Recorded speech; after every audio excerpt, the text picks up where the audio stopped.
冷たい空気がロストルの上で燃焼すると、これね結構効率悪い。巻き入れるっていう行為自体が炉内の温度を下げるということを繰り返すわけだから。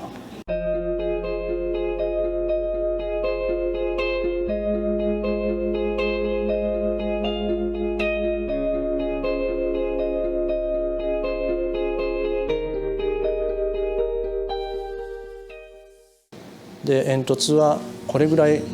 太い方がいいです。この間先日初めて煙突掃除したんですけど、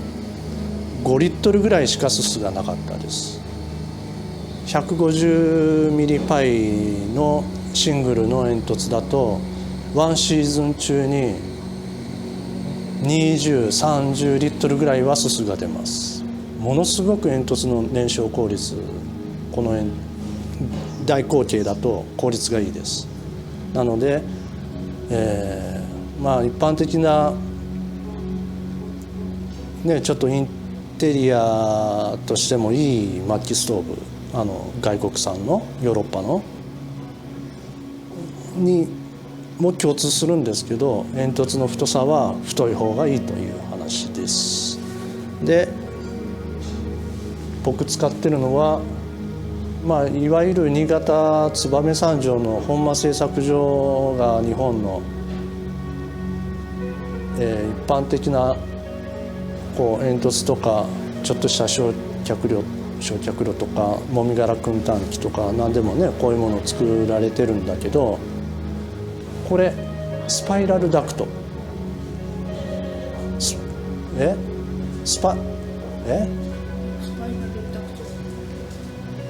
スパイラルダクトという焼肉屋さんとか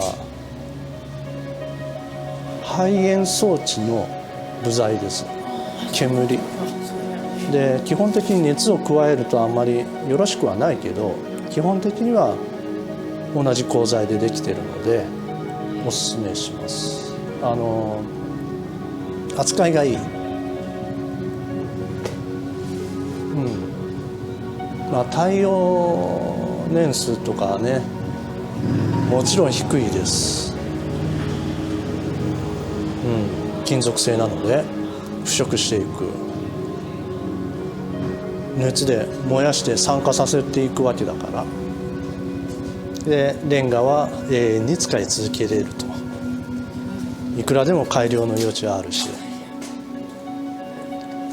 本当はもっとね僕の理想的な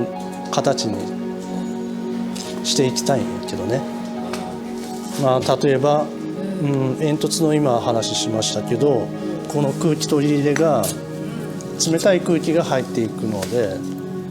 冷たい空気がロストルの上で燃焼すると、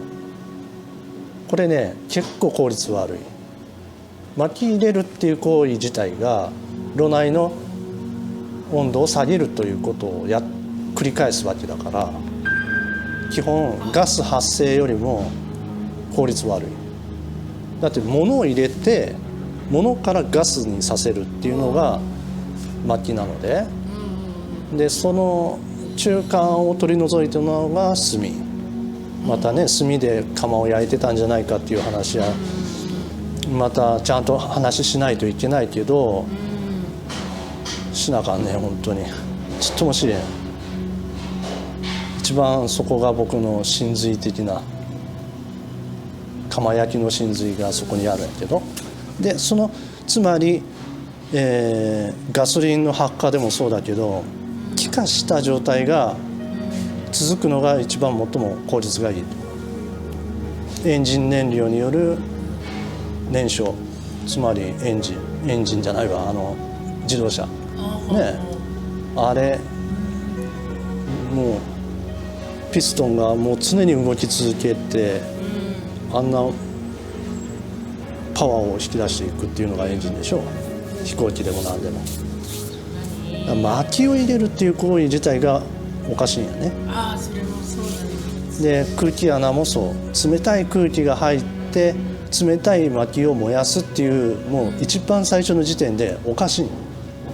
おかしいっていうのはよく考えるとおかしいってことで、つまり冷たい空気じゃなくて温かい空気によって燃焼させるという方が効率はいいという話でした。はい、こんなとこで薪ストーブ暖炉の話は一通りできたかなと思います。はい、ありがとうございました。ご視聴いただきありがとうございました。チャンネル登録お願いします。ありがとうございました。